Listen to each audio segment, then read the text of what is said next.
Hello दोस्तों, welcome to my channel swing study hub में आप लोग का स्वागत है।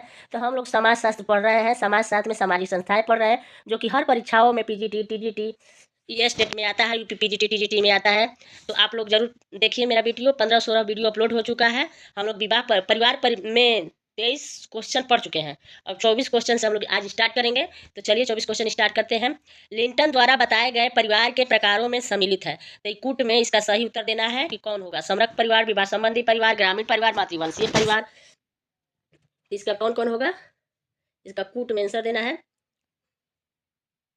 ठीक है, तो इसका पहला होगा और दूसरा होगा समरक परिवार, विवाह संबंधी परिवार। तो इसका कौन किस ऑप्शन में दिया है, तो बी ऑप्शन में दिया है, पहला और दूसरा। इसका बी ऑप्शन सही होगा। लिंटन द्वारा बताए गए परिवार के प्रकारों में समरक परिवार, विवाह संबंधी परिवार सम्मिलित है। तो चलिए हम लोग 25 क्वेश्चन देख। लिंटन ने परिवार के 2 प्रकार बताए हैं, समरक परिवार और विवाह संबंधी परिवार। समरक परिवार में सभी सदस्य रक्त से संबंधित होते हैं और कोई भी विवाह संबंधी उसमें नहीं रहता है। जैसे नायर परिवार, जो कि मातृसत्तात्मक है में पति यदा कदा ही अपनी पत्नी के यहाँ आकर रहता है। अधिकांशतः एक स्त्री के सभी वंशज ही उसमें रहते हैं। ऐसे परिवार की सदस्यता व्यक्ति को जन्म के आधार पर प्राप्त होती है। विवाह संबंधी परिवारों में रक्त संबंधी और विवाह संबंधी दोनों ही साथ साथ रहते हैं, परंतु यहाँ मुख्य जो रक्त संबंध पर ही दिया जाता है।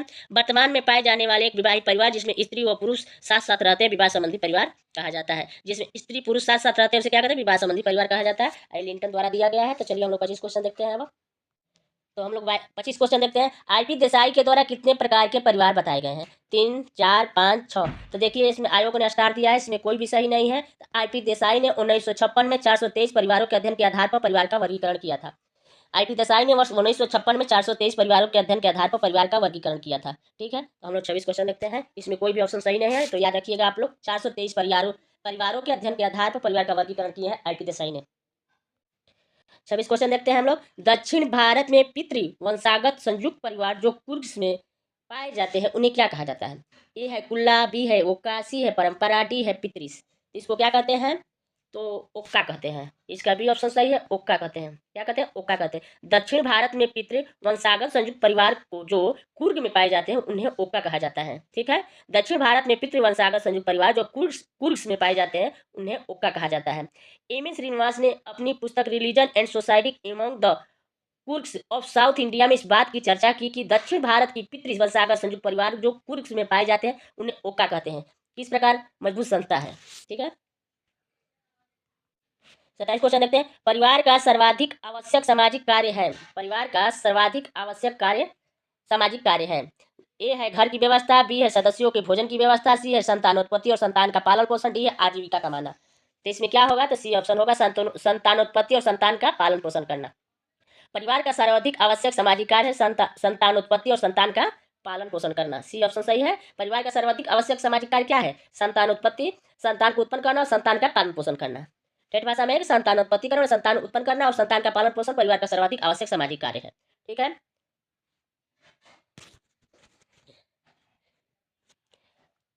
डेविड ने अपनी पुस्तक ह्यूमन सोसाइटी में और डब्ल्यू जे मूर ने अपनी पुस्तक द फैमिली में परिवार के सामाजिक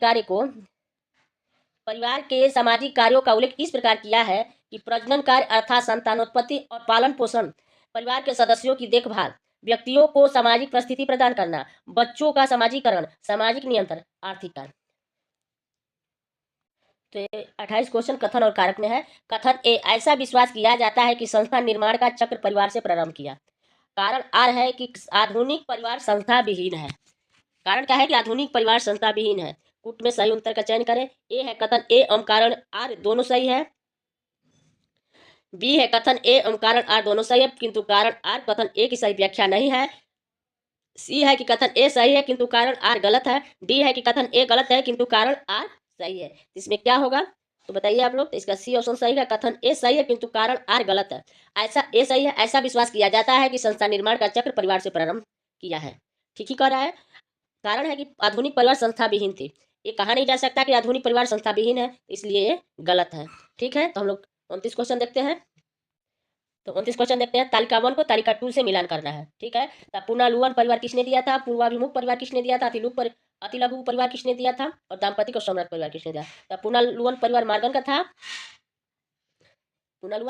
था, पूर्वाभिमुख परिवार वार्नर का था, अति लघु परिवार जिमरमैन का था। दाम्पतिक एवं संयुक्त परिवार राल्फ लिंटन का था। तो ये चारों ऑप्शन सही है, इसका सही मिलान है, तो इसका ए ऑप्शन सही होगा। ठीक है, तो इसका ए ऑप्शन सही है। पहला का पहला, दूसरा का दूसरा, तीसरा का तीसरा, चौथा का चौथा। ठीक है, ए इसका ऑप्शन सही है। चलिए आगे चलते हैं, 30 क्वेश्चन देखते हैं हम लोग। एकांतिक नाभिकीय परिवार की अवधारणा टालकट पार्सन्स ने दिया है। परिवार समाज की मूल्य इकाई है। यद्यपि सामाजिक वैज्ञानिकों ने पारिवारिक संरचना एवं संगठन के विभिन्न स्वरूपों का बहुत अध्ययन किया है, किंतु फिर भी वे एक ऐसा व्यापक संस्कृति रहित सामान्यीकृत स्वरूप विकसित करने में कठिनाई का अनुभव करते हैं जो कि विभिन्न प्रकार के समाजों के परिवारों पर लागू होता है। ठीक है, तो हम लोग 31 क्वेश्चन देखते हैं अब। किसने कहा परिवार एक सार्वभौमिक संस्था है? किसने कहा परिवार एक सार्वभौमिक संस्था है? ए है जीपी मर्डॉक, बी है AR रेडक्लिफ ब्राउन, सी है IP देसाई, डी है MN श्रीनिवास। इसका ए ऑप्शन सही होगा, जीपी मर्डॉक। परिवार एक सार्वभौमिक संस्था है तो किसने कहा था? जेपी मर्डॉक ने कहा था। ठीक है, तो हम लोग 32 क्वेश्चन देखेंगे। जीपी मर्डॉक ने अपनी पुस्तक सोशल स्ट्रक्चर में 250 समाजों की का अध्ययन किया और परिवार को एक सार्वभौमिक संस्था माना तथा बताया कि प्रत्येक समाज में परिवार का कोई न कोई रूप अवश्य पाया जाता है जिसमें कम से कम 2 व्यक्तियों में स्वीकृत और यौन संबंध होता है। तो चलिए हम लोग 32 क्वेश्चन देखेंगे। किसके द्वारा पुरुष की एकाधिकार की भावना और ईर्ष्या को परिवार का उत्पत्ति का प्रमुख कारण बताया गया है? किसके द्वारा पुरुष की एकाधिकार की भावना और ईर्ष्या को परिवार की उत्पत्ति का प्रमुख कारण बताया गया है? ए ऑप्शन है वेस्टरमार्क, बी ऑप्शन है विट्फ्रॉल्ड, सी ऑप्शन है मार्गन, डी ऑप्शन है टायलर।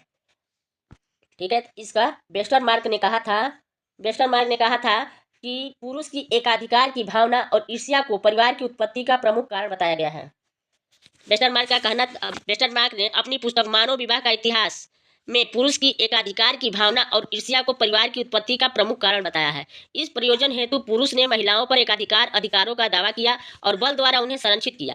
यह प्रथा तब तक चली जब तक कि रिवाजों ने परिवार रूपी संस्थाओं की स्थापना नहीं कर दी। वेस्टरमार्क से इतर ब्रीफ्राल्ट के अनुसार जब परिवार रूपी संस्था अस्तित्व में आई तभी मातृतंत्र ही मौजूद थी। तो अब 33 क्वेश्चन देखते हैं हम लोग।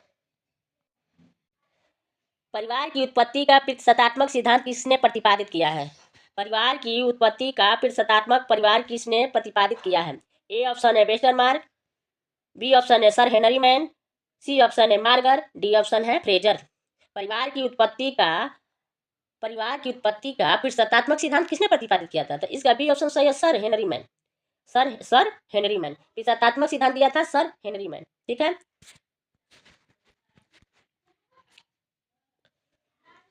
1861 ईस्वी में सर हेनरी मैन ने विश्व के विभिन्न समाजों के अध्ययन के आधार पर शास्त्रीय सिद्धांत को आगे बढ़ाया और कहा कि परिवार का प्रारंभिक रूप न केवल प्रतीकात्मक ही था वरन स्थानीय एवं प्रवंशीय भी था। सर हेनरी मैन का कहना था कि प्रतीकात्मक परिवार जो था, परिवार का प्रारंभिक जो स्वरूप था केवल प्रतीकात्मक ही नहीं था, स्थानीय भी था। मतलब पिता के स्थान पर ही लोग रहते थे और प्रवंशीय भी था, पिता के ही नाम से उसका वंश चलता था। भारत इसका सबसे अच्छा उदाहरण है। भारत में प्रवंशीय परिवार ही ज्यादा मान्यता मिलती है, प्रवंशीय परिवार को ही। इस प्रकार परिवार की उत्पत्ति का प्रतीकात्मक सिद्धांत प्रतिपादित करने का श्रेय हेनरी मैन को जाता है। ठीक है, तो हम लोग अब 34 क्वेश्चन देखेंगे। 34 क्वेश्चन देखते हैं। मध्य युग में परिवार निष्पादित करता है। मध्य युग में परिवार क्या निष्पादित करता है? ए ऑप्शन है शैक्षणिक कार्य, बी ऑप्शन है आर्थिक कार्य, सी ऑप्शन है धार्मिक कार्य, डी ऑप्शन है उपयुक्त सभी। मध्य युग में परिवार निष्पादित करता है शैक्षणिक कार्य, आर्थिक कार्य, धार्मिक कार्य, उपयुक्त सभी। इसका डी ऑप्शन सही होगा। मध्य युग में परिवार सभी निष्पादित करता है, शिक्षा भी लेता है, अर्थ भी मौजूद है, धार्मिक कार्य भी कर रहा है। तो मध्य युग में परिवार सब कुछ निष्पादित कर रहा है, तो इसका उपयुक्त सभी ऑप्शन सही होगा। तो सूची 1 को सूची 2 से सुमेलित कीजिए तथा सूचियों के नीचे दिए गए कोड की सहायता से सही उत्तर का चयन कीजिए। तो समाजशास्त्री एक तरफ दिया है और परिवारों के अध्ययन का स्थान दिया है कि कौन से समाजशास्त्री कौन से परिवार को कहाँ पर अध्ययन किया है। ठीक है, तो एडी रोज कहाँ के किए थे? तो एडी रोज बेंगलुरु के किए थे। ठीक है,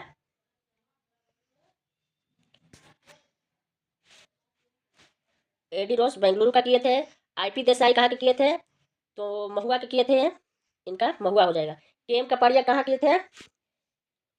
KM कपाड़िया नवसारी का किए थे। SS गोरे कहाँ के किए थे? तो दिल्ली के किए थे। एडी रोस बेंगलुरु, IP देसाई महुआ, KM कपाड़िया नवसारी में किए थे।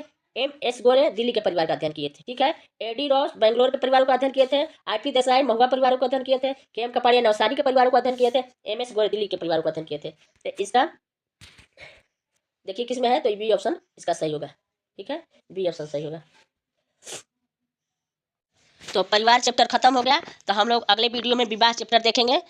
तो आप लोग लाइक सब्सक्राइब कमेंट जरूर कीजिएगा कि कैसी क्लास लगी, और आगे कमेंट कीजिएगा अच्छा अच्छा क्लास प्रोवाइड करने के लिए, ठीक है।